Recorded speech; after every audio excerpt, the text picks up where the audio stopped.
Ça va, vous êtes prête à y aller? Oui, oui. Quand vous voulez.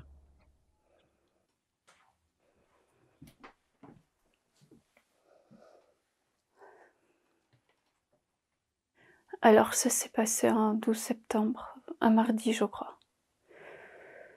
Et ma petite chérie Violette partait pour l'école.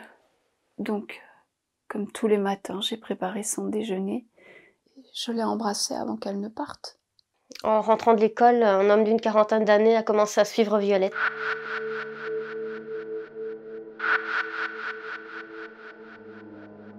Elle s'en est vite rendue compte, mais elle a continué sa routine habituelle. Elle a pris son bus. Et une fois arrivée devant chez elle, en sortant du bus, elle a commencé à chercher après ses clés. Mais dans la panique, elle les a fait tomber.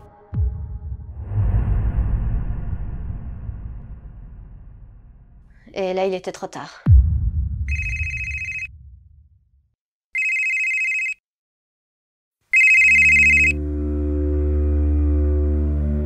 Nous avons reçu un appel téléphonique au poste d'un homme disant avoir vu une fille, donc nous sommes allés l'interroger.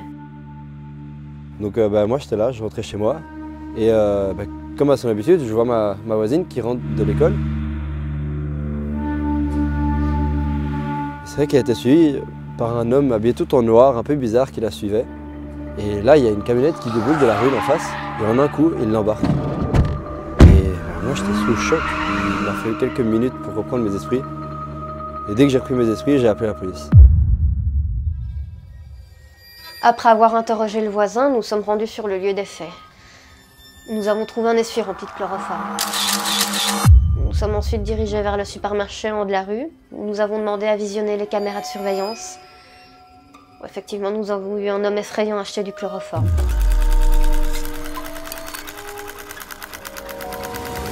Nous avons ensuite visionné les caméras du parking. Nous avons pris la plaque de la camionnette avec laquelle il est reparti.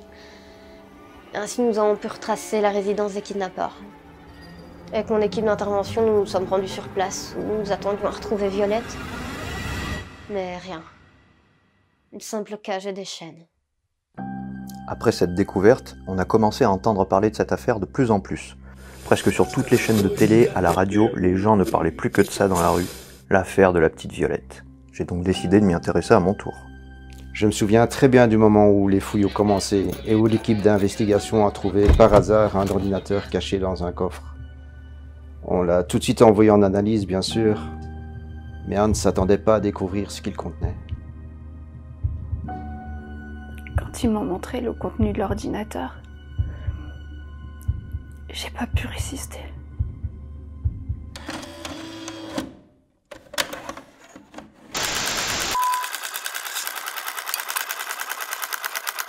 Les vidéos montrant Violette se faire abuser sexuellement étaient d'une violence inimaginable. On ignore comment c'est possible, mais les vidéos que contenait cet ordinateur ont malheureusement fuité sur Internet.